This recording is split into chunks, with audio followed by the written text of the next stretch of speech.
الحمد للہ رب العالمین والصلاة والسلام علی سید الانبیاء والمرسلین اما بعد فاعوذ باللہ من الشیطان الرجیم بسم اللہ الرحمن الرحیم فریہ الصلاة والسلام علیکہ یا رسول اللہ الصلاة والسلام علیکہ یا رسول اللہ وعلی آلک واصحابک یا حبیب اللہ وعلی آلک واصحابک الصلاة والسلام علیکہ یا نبی اللہ الصلاة والسلام علیکہ یا نبی اللہ وعلی آلک واصحابک یا نور اللہ وعلی آلک واصحابک نویت سنت الاعتکاف نویت سنت الاعتکاف فرمان مصطفیٰ صلی اللہ تعالی علیہ وآلہ وسلم ہے کہ جس نے مجھ پر ایک مرتبہ درود پاک پڑھا اللہ تعالی اس پر 10 رحمتیں نازل فرمائے. صلو علی الحبیب صلی اللہ تعالی علی محمد وعلی آلہ. میرے میٹھے اور پیارے اسلام بھائیو، الحمدللہ عز و جل ہم نے واقعہ کربلا کی ابتدا میں فضائل اہل بیت حضرت امام حسین اور حسن و حسین رضی اللہ تعالیٰ کے فضائل بیان کیے. اس کے بعد آقا علیہ الصلوۃ والسلام کے اپنے نواسوں سے محبت، پھر آقا علیہ الصلوۃ والسلام کا بیٹے کا دنیا حضرت ابراہیم کا انتقال کر جانا اور امام حسین پر قربان کر دینا، پھر اس کے بعد حضرت امام حسین رضی اللہ تعالیٰ عنہ کی والدہ ماجدہ اور حضرت علی المرتضیٰ آپ کے والد محترم کا انتقال، پھر حضرت حسن رضی اللہ تعالیٰ عنہ کا حضرت امیر معاویہ رضی اللہ تعالیٰ عنہ کو سلطنت دینا اور اس بات پر طے کرنا، اس شرط پر سلطنت دینا کہ چند ماہ چند سال بعد اب یہ تخت، یہ سلطنت، یہ حکومت واپس لوٹا جانا اس شرط پر. تو پھر حضرت امیر معاویہ رضی اللہ تعالیٰ عنہ کے بیٹے یزید نے حضرت حسن رضی اللہ تعالیٰ عنہ کو زہر کھلا کر شہید کر ڈالنا،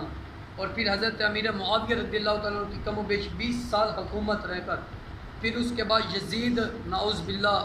حکومت پر آیا اور اس نے فاسق فاجر شرابی کبابی ہونے کی وجہ سے حضرت امام حسین رضی اللہ تعالیٰ عنہ نے ان کی بیعت نہ کی. تو یہاں سے حضرت امام حسین رضی اللہ تعالیٰ عنہ نے حضرت حسین رضی اللہ تعالیٰ عنہ نے حضرت یزید کی جو بیعت نہ کرنے کی وجہ، وہ فاسق تھا، وہ فاجر تھا، گناہ گار تھا، شرابی تھا، زانی تھا، جس وجہ سے بیعت نہ کی بلکہ ان کی مخالفت کی.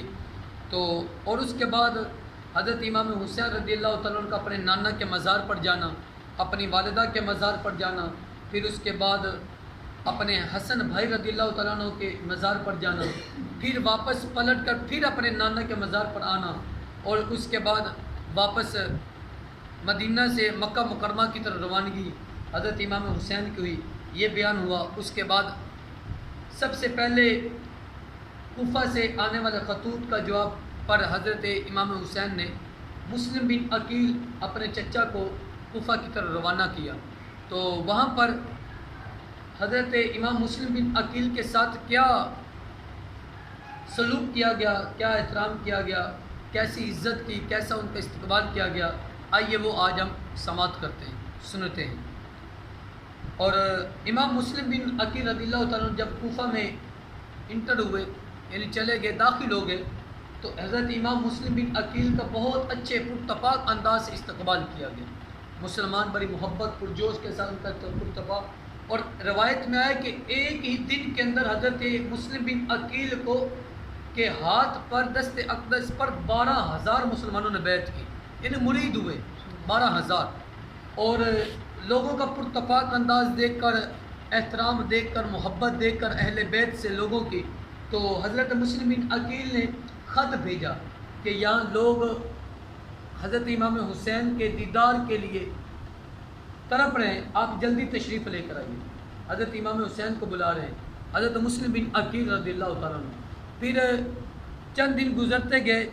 تو یہاں تک کہ لوگوں کی بیعت اتنی جلدی شروع ہو گئی کہ یہاں تک کہ کئی لوگ 12,000 سے 40,000 تک تعداد پہنچ گئی. یعنی اتنے لوگوں نے حضرت مسلم بن عقیل کی بیعت کرنا شروع کر دی، اور لوگوں کے اندر جذبہ اہل بیت، محبت اہل بیت اجاگر ہوئی، اور وہ تمنا کرتے تھے، کہتے تھے کاش کہ حسین جلدی تشریف لائے اور یزید کے ظلم و ستم سے میں محفوظ کرا. اور یزید بھی جو ہٹ دھرم تھا، تو اس نے لوگوں کے اندر اعلان کیا ہوا تھا کہ جو یزید کی بیعت سے انکار کرے گا اس کا سر کاٹ کر یزید کے پاس پہنچا دیا ہے. تخت پر لا کر رکھ دیا جائے۔ تو لوگ کے دلوں میں خوف و ہراس بھی تھا، جس کی وجہ سے وہ ڈرے ہوئے تھے۔ تو وہ کہتے تھے حضرت حسین رضی اللہ تعالیٰ نواز رسول جلدی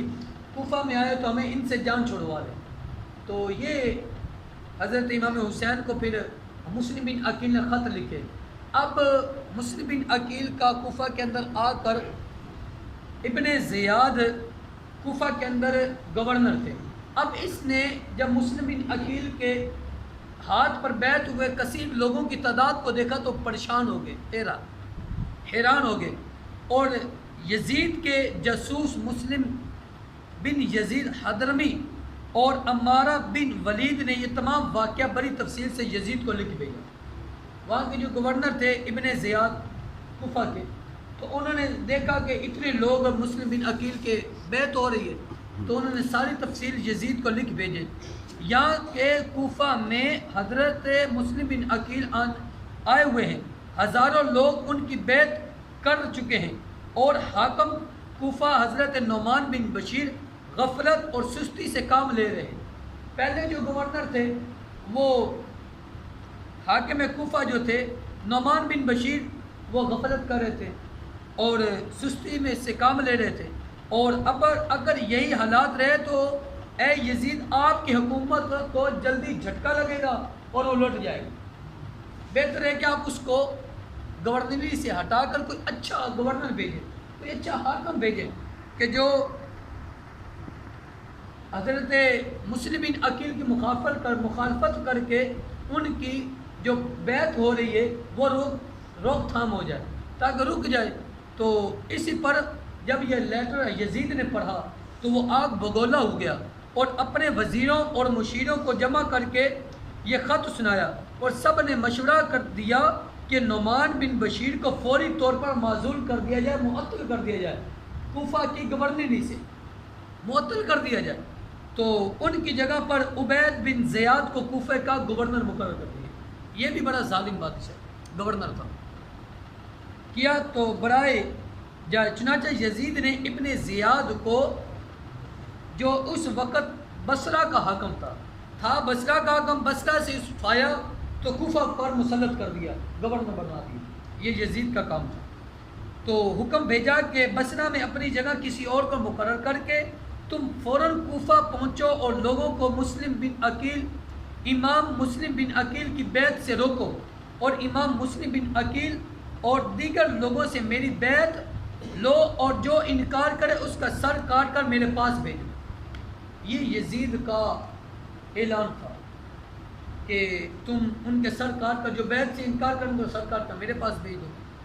ان دنوں میں کوفہ حضرت امام حسین رضی اللہ کی تشریف آوری کی بہت مشہور خبر ہوئی، کیونکہ مسلم بن عقیل نے بھی لیٹر لکھا، خط لکھا کہ اے امام حسین، لوگ آپ کے دیدار کی طرف رہے، آپ کی بیعت کرنے کے لیے انتظار میں، آپ جلدی تشریف لائیں۔ ادھر حضرت امام حسین کی تیاری تھی کوفہ میں آنے کی، تو ظاہری بات مسلم بن عقیل کو بھیجا بھی اس لیے تھا کہ آپ لوگوں کے حالات کی جانچ پڑتال کر کے مجھے بتایا جائے، خبر دی جائے کہ کیا امام حسین کا یہاں آنا مناسب ہے یہ بھی یا نہیں ہے۔ تو مسلم بن عقیل نے جب شور و غور دیکھا، لوگوں کی محبتیں دیکھی، تمنائیں دیکھی، جوش و جذبہ دیکھا اہل بیت سے محبت کا، تو مسلم بن عقیل نے خط لکھا کہ حضرت حضور آپ تشریف لائیں، لوگ آپ کی محبت میں، آپ کے دیدار کی طرف رہیں، تو آپ جلدی تشریف لائیں۔ وہ تشریف آوری کی جو خبر کوفہ کے اندر پھیل چکی تھی، چپے چپے میں پھیل چکی تھی حضرت امام حسین کی محبت کی، کہ حضرت امام حسین، اب جو کوفہ کے اندر یزید نے بصرہ کا جو حاکم تھا، گورنر جو کوفہ کا مقرر کیا تھا ابن زیاد کو، اس کو یہ پتہ چلا کہ حسین کی آمد ہو رہی ہے، تو اس نے ایک بہت دھوکہ دیا لوگوں کو۔ اس نے سوچا کہ عشاء اور مغرب کے درمیان کا وقت میں لیتا ہوں، اس وقت میں بصرہ سے کوفہ کے اندر داخل ہوں گا۔ اس نے اپنا لباس اتارا، بصرہ کا لباس پہنا ہوا تھا اتارا، اس نے عربیوں کا لباس پہنا، جبہ جس کو کہا جاتا ہے، سفید لباس پہنا، تو لوگ یہ سمجھیں گے کہ امام حسین آ رہا ہے، لوگ یہ سمجھیں گے، حقیقت میں ابن زیاد تھا۔ تو جھوٹا دھوکہ دیا اس بصرہ کے حاکم نے، تو ابن زیاد نے، اس نے عربی لباس پہنا، سفید گھوڑے پر بیٹھ کر وہ کوفہ کے اندر داخل ہوا۔ تو جب لوگوں کی نظر پڑی تو وہ دیکھنے میں حقیقت میں ابن زیاد تھا، کوفی تھا، وہ منافق تھا، یزید کا خنزیر تھا، تو اس نے عربیوں کا لباس پہن کر گھوڑے پر سوار آ رہا تھا، تو لوگوں نے یہ سمجھا کہ یہ حضرت امام حسین، کیونکہ لوگوں میں بھی محبت حسین بڑھ چکی تھی اور وہ یہ سمجھتے تھے کہ جب بھی کوئی ادھر سے آئے گا تو حسین ہی آ سکتا، کوئی اور نہیں آ سکتا، ٹھیک ہے۔ تو حضرت امام حسین رضی اللہ تعالیٰ عنہ جب یہ کا دعویٰ دھوکہ کرتے ہوئے ابن زیاد گھوڑے پر بیٹھا کوفہ میں داخل ہوا، تو لوگوں نے سمجھا کہ یہ حضرت امام حسین کی تشریف آوری ہوگی۔ اب یہ تو حسین سمجھ کر اب یہاں تک کہ گھوڑوں کے قدم چوم رہے، حضرت امام حسین کے قدم چوم رہے اور پرتپاک انداز میں اہل بیت کے نام پہ نعرے بج رہے، لگا رہے کہ حسین کی آمد مرحبا، حسین کی آمد مرحبا۔ تو یوں حضرت امام حسین تشریف لے آئے۔ چنانچہ ایسا ہی ہوا جب ابن زیاد اس شکل اور صورت میں مغرب اور عشاء کے یہاں رات کی اندھیرے میں، تاریکی میں کوفہ میں داخل ہوا، تو لوگوں نے سمجھا کہ واقعی امام حسین تشریف لا چکے ہیں۔ تو ہزاروں افراد استقبال کے لیے جمع ہو گئے، امام حسین کے ہزاروں افراد جمع ہو گئے، تو خوشی سے دیوانہ وار جھومنے لگے اور محبان امام حسین ابن رسول صلی اللہ علیہ وسلم قدم تا خیر مقدم کے نعرے لگانے لگے کہ آپ کی تشریف آوری کا مرحبا، آپ کی تشریف آوری کا مرحبا، اور نعرے لگانے اور اونٹنی کے ساتھ چلنے لگے اور ان کے قدموں کو بوسہ دینے لگے۔ ابن زیاد سارے راستے بالکل خاموش رہا، بولا نہیں، اگر بولتا تو پتہ چل جاتا، یہ تو یزید کا چیلا ہے۔ تو یہاں تک کہ وہ جا کر دارالحکومت میں داخل ہو گئے۔ اس وقت کوفہ والے لوگوں کو معلوم ہوا کہ یہ امام علی مقام نہ تھے، بلکہ اس طرح مکروہ و فریب سے ابن زیاد آیا ہے۔ مکروہ کیا، فریب کیا اور جھوٹ بولا، دھوکہ دیا، کپڑے تبدیل کیے اور کوفہ والوں کو دھوکہ دیا اور امام حسین کا لباس زیب تن کر کے لوگوں کو دے کر یزید کی حکومت میں دارالسلطنت میں داخل کر دیا۔ اور یہاں آگے کیا ہوا، دوسرے دن صبح کے وقت ابن زیاد نے رئیسان یعنی امیروں کو کوفہ کو اپنے دربار میں طلب کیا۔ جو لوگ استقبال کے لیے آئے تھے ان کے اندر جو امیر ترین لوگ تھے، پیسے والے تھے، تاجر حضرات تھے، ان کو جمع کیا، انہیں مسلم بن عقیل کی اعانت اور حمایت،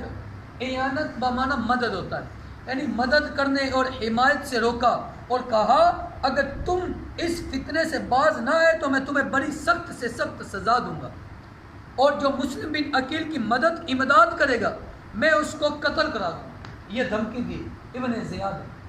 ٹھیک ہو گیا۔ اور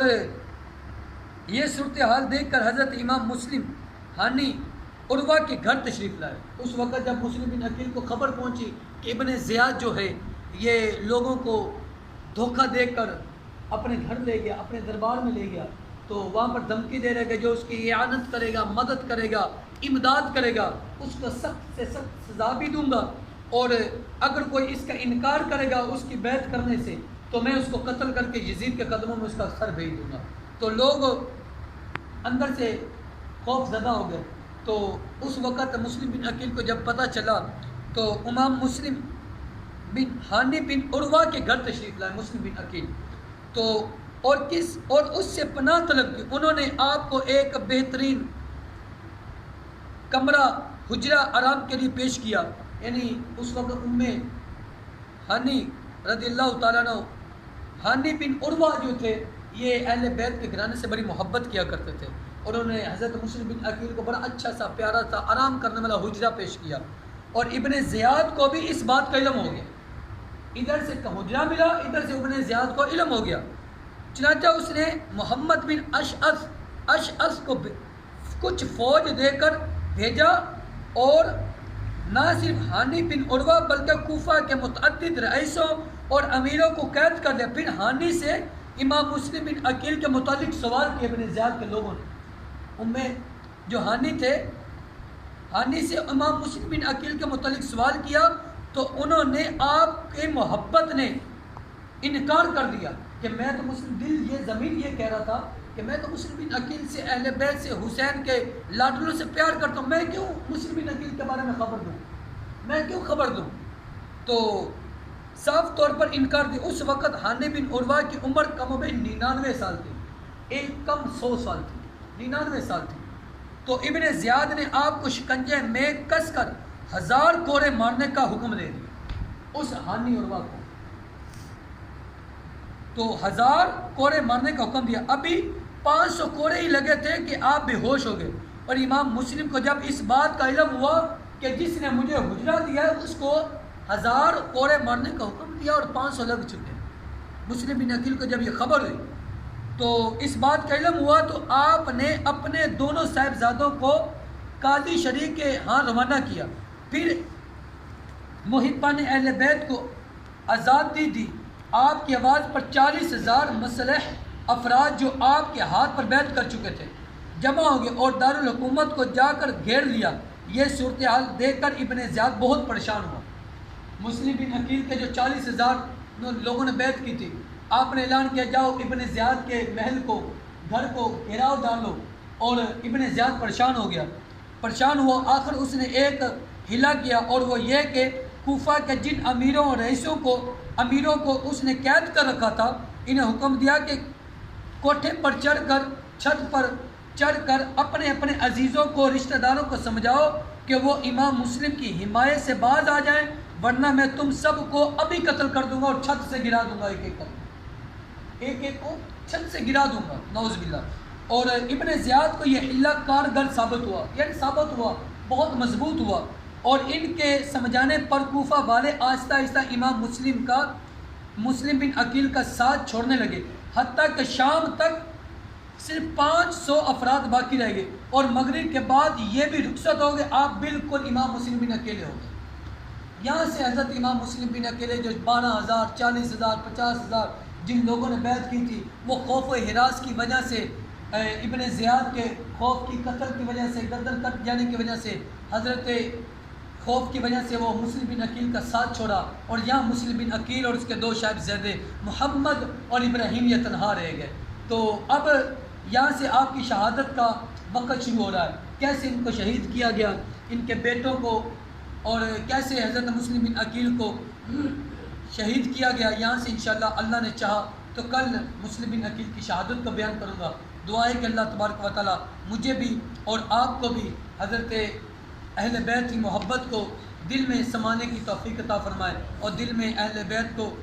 کی محبت کو اجاگر کرنے کی توفیق عطا فرمائے، اور عظمت آل نبی کو خوب سمجھ کر، جانچ پڑتال کر دل کے اندر محبت اہل بیت کو بٹھانے کی توفیق عطا فرمائے، ان کے نقش قدم پر چلنے کی توفیق عطا فرمائے۔ آمین آمین بجاہ نبی الامین عز و جل صلی اللہ تعالی علیہ وسلم۔